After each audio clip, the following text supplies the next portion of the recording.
부활절인 오늘 주님의 부활을 기뻐하며 기념하는 복된 날이길 축복합니다. 오늘 우리가 함께 읽고 나누려는 하나님의 말씀은 고린도전서 15장 12절로 19절까지의 말씀입니다. 제가 읽어드리겠습니다.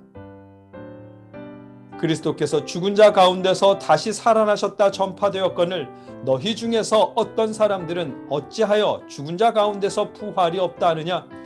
만일 죽은 자의 부활이 없으면 그리스도도 다시 살아나지 못하셨으리라.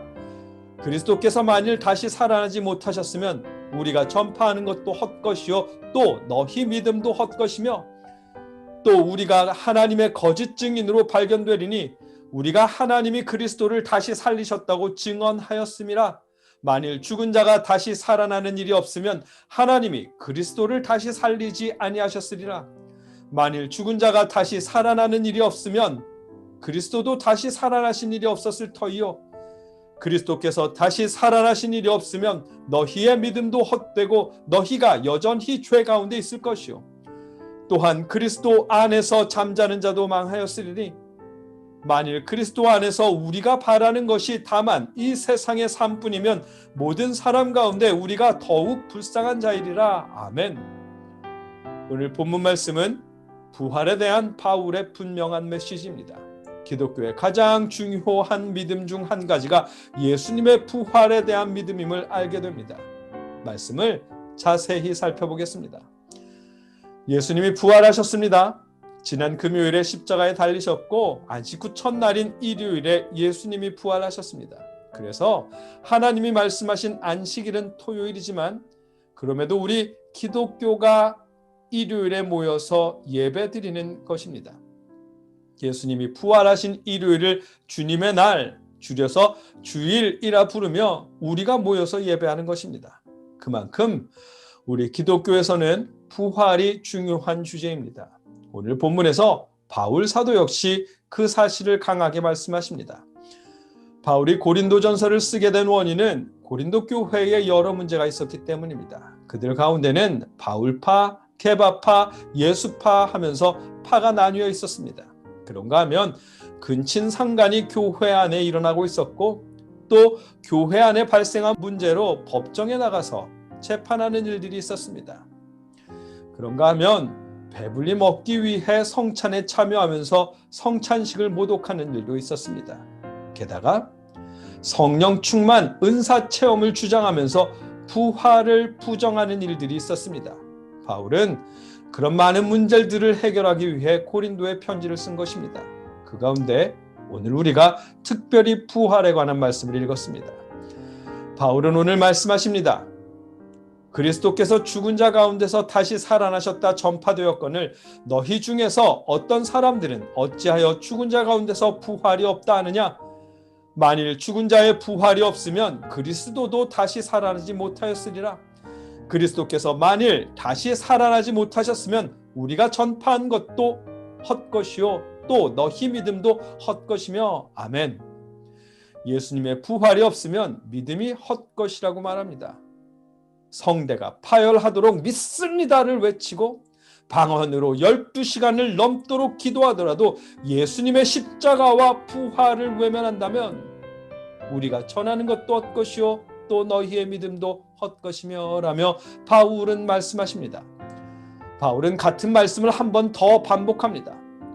만일 죽은 자가 다시 살아나는 일이 없으면 그리스도도 다시 살아나는 일이 없었을 터이요 그리스도께서 다시 살아나신 일이 없으면 너희의 믿음도 헛되고 너희가 여전히 죄 가운데 있을 것이요 아멘. 예수님의 부활을 외면하고 의미를 두지 않는다면 너희의 믿음도 헛되고 너희가 여전히 죄 가운데 있을 것이요 라고 말씀하십니다. 죄 가운데 있다는 말은요 하나님과의 관계가 회복되지 않았다는 말입니다. 하나님과의 관계가 회복되지 않았는데 성령의 은사를 체험했다면 그건 당연히 성령의 은사가 아니겠지요. 제 말이 아니라 오늘 바울 사도가 하시는 말씀입니다. 고린도전서에서 부활에 대하여 말씀하시는 이유는 처음에도 언급했던 것처럼 고린도 교회에 성령의 은사와 영적 경험을 강조하면서 현실에 안주하려는 사람들이 있었기 때문입니다. 그들은 현실의 삶과 은사와 능력을 강조하면서 부활을 외면하고 부정했습니다. 그러나 바울을 비롯한 사도들은 오순절 성령을 받고 가장 집중한 일이 있다면 그것은 예수님의 십자가와 부활을 전파하는 일이었습니다. 15절 말씀입니다. 또 우리가 하나님의 거짓 증인으로 발견되리니 우리가 하나님이 그리스도를 다시 살리셨다고 증언하였음이라. 아멘.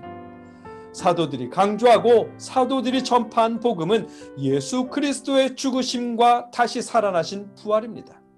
우리 기독교회 부활이 없다면, 우리가 부활을 부정하거나 소홀히 여긴다면 부활절을 전하며 순교한 모든 이들의 죽음이 헛된 일이 되는 것입니다.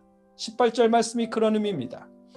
또한 그리스도 안에서 잠자는 자도 망하였으리요. 아멘. 공동번역으로 다시 읽어보면 그리고 그리스도를 믿다가 세상을 떠난 사람들도 멸망했을 것입니다. 아멘. 부활에 대한 소망과 기대가 없다면 초대교회 때부터 지금까지 예수님을 믿는 가운데 순교한 모든 분들의 죽음이 헛된 일이라는 말씀입니다. 제 말이 아니라 바울이 오늘 성경을 통해 하시는 말씀입니다. 십자가에 죽으신 예수님과의 가르침과 십자가의 죽으심과 부활을 축소하고 방언과 성령 받고 능력 받아서 부자 되고 성공하는 현생에 대한 삶만을 강조한다면 그들에게 말씀하십니다. 만일 그리스도 안에서 우리가 바라는 것이 다만 이 세상의 삶뿐이면 모든 사람 가운데 우리가 더욱 불쌍한 자이리라. 아멘. 세상에서 가장 불쌍한 사람이 되는 것입니다.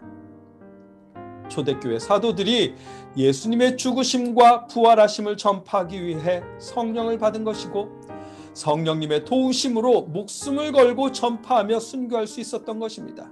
그럼에도 우리가 예수님의 십자가의 죽음과 부활에 대한 소망을 부활절 기간에만 묵상하고 치워둔다면 세상 제일 불쌍한 사람들이 된다는 말씀입니다. 우리가 전파하는 것도 헛것이요 또 너희 믿음도 헛것이며 아멘. 그런 믿음은 헛것이 된다고 말씀하십니다. 우리 기독교의 가장 중요한 핵심은 예수님의 가르침이고 우리를 대속하기 위한 예수님의 십자가 죽음이며 예수님의 부활입니다. 이 세 가지가 없거나 희미한 교회라면 여러분, 그런 교회는 떠나십시오. 바울 사도가 말씀하십니다. 부활이 없다면 우리가 전파하는 것도 헛것이요 또 너희 믿음도 헛것이며 아멘. 예수님이 부활하셨습니다. 이 부활을 1년 중 부활절에만 기억하고 기념하는 것이 아니라 1년 내내 기억하며 소망할 수 있기를 기원합니다. 교회에 모여 예배할 때도 또 교회에 모이지 못하고 인터넷을 통해 예배하더라도 주님의 부활을 기념하며 늘 기억할 수 있기를 기원합니다. 하나님이 예수님을 다시 살리셨습니다. 우리 기독교에서 가장 중요한 믿음입니다. 예수님을 죽은 자 가운데서 다시 살리신 하나님을 의지하며 부활을 소망하는 마음으로 다시 회복시키실 하나님을 기대할 수 있기를 주님의 이름으로 축복합니다. 함께 기도하겠습니다.